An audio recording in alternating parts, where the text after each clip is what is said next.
Assalamualaikum warahmatullahi wabarakatuh.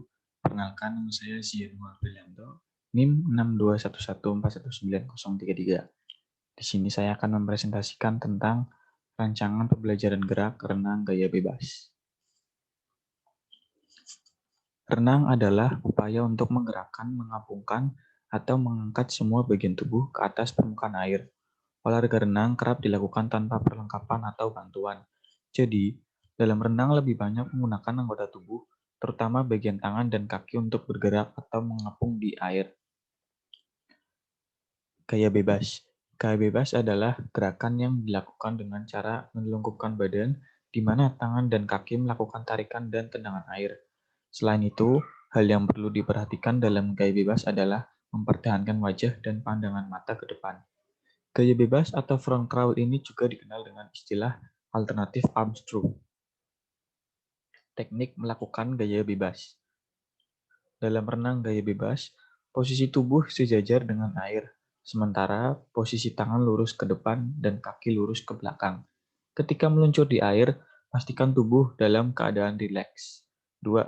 Gerakan lengan dalam renang gaya bebas dilakukan dengan mengayunkan kedua tangan ke depan secara bergantian. Gerakan kaki dalam renang gaya bebas berpusat di bagian pangkal paha. Gerakan kaki dalam renang gaya bebas dilakukan dengan menaik turunkan kedua kaki secara bergantian di dalam air. Sekilas, gerakan kaki ini menyerupai gerak kaki ketika sedang berjalan. Keempat, teknik pernapasan dalam renang gaya bebas dilakukan dengan cara kepala menoleh ke salah satu arah, yaitu kanan atau kiri.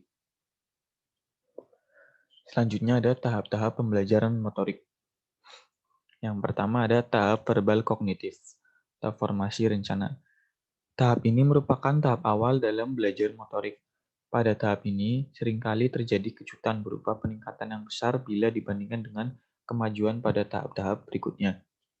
Gerakan yang diperagakan peserta didik memang kelihatan masih kaku dan kurang terkoordinasi, kurang efisien, dan bahkan hasilnya kurang konsisten. Pada tahap ini, peserta didik berusaha memahami bentuk-bentuk gerakan yang dipelajari, keterampilan intelektual banyak dilibatkan pada tahap ini. Selanjutnya ada tahap asosiatif. Pada tahap ini, asosiasi verbal mulai ditinggalkan, dan peserta didik memusatkan perhatian pada bagaimana melakukan pola motorik yang baik. Permulaan dari tahap ini ditandai oleh semakin efektifnya cara-cara peserta didik melaksanakan tugas motorik, dan mereka mulai mampu menyesuaikan diri dengan keterampilan yang dilakukan. Terakhir ada tahap otomatisasi. Pada fase ini, peserta didik mampu melakukan seluruh rencana pelaksanaan secara otomatis atau tanpa disadari sama sekali. Peserta didik telah mencapai rangkaian gerakan melalui latihan yang sungguh-sungguh dan rentangan kesalahan mulai berkurang. Pola gerakan sementara telah disempurnakan dan peserta didik melakukan seluruh pola gerakan secara otomatis dengan hasil yang cukup memuaskan. Sekian presentasi dari saya. Bila ada salah kata, mohon maaf. Wassalamualaikum warahmatullahi wabarakatuh.